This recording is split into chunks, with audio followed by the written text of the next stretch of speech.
I am a Mega Man fan. I have no shame in admitting that. I am more of a Mega Man X fan than I am a regular Mega Man fan, but that's largely because of age and which one I played more of. When you're a kid, you're more easily shined by pretty graphics. And Mega Man X, for me, was the epitome of video game anything when it came out. I remember Nintendo Power having a really badass cover for it. So yeah, this is not Mega Man X. This is Mega Man 4, but I probably will digress quite a bit, because Mega Man is such a great, classic, overarching Nintendo series.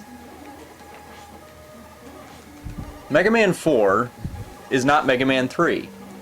I know that's a duh statement, but I've recorded and commented extensively on Mega Man 2, which is debatably the best of the old ones. It's difficult to say. The shameful fall. Mega Man 2 and 3 are roughly equivalent in my mind. One is a little bit better paced and has a little bit easier control. The other one has more depth and is overall just more interesting. Mega Man 4 is very unmemorable, to be honest. But it's shorter than Mega Man 3. So I thought I would do this. Give a comparison before I do 3.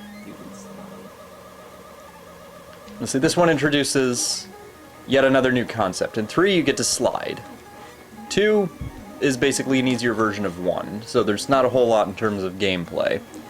In this one you are introduced to a charged shot, which becomes a staple of the series in both NES and SNES forms. Unfortunately, as cool as it looks, that's where its usefulness just kind of ends. It's not actually that good. It certainly doesn't have that much more of an effect on bosses than your regular shot. It doesn't have much more of an effect on regular enemies than your regular shot. So ultimately, it's just kind of cool to do. This giant jizz splooge from his gun. Supposedly an upgrade, and not. Dr. Light definitely was getting old and senile. Hey, here's this big blast! I'm not going to tell you how powerful it is. Just go out and use it. You'll understand. And Mega Man, being a little kid, if you ever listen to his voice in the PlayStation versions, swallows that shit hook, line, and sinker.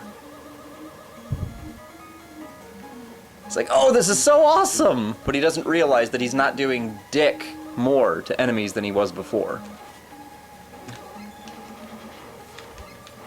But again, I digress.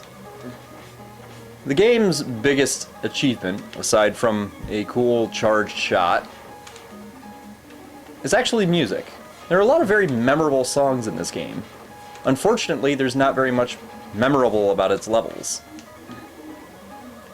I mean, for the most part, the only enemies that I remember in this are Toad and Pharaoh Man.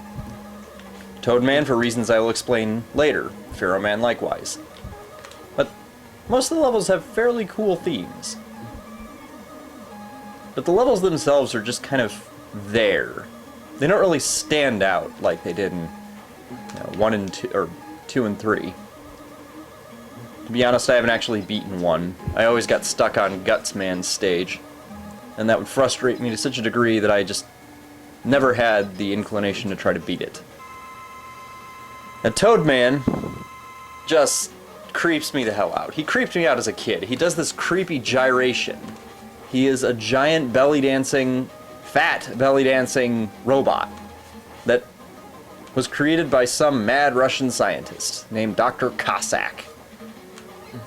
So apparently this game is also some kind of political statement. You know, right at the end of the Cold War, the Ruskies are still the enemy. So Mega Man had to kind of catch up to various other games, like Punch-Out!, who had Soda Popinski, and put in its big, I don't know, patriotic thing. I know this game's made by Japanese, but you got to appeal to the market. So there's some subliminal pro-American shit in here.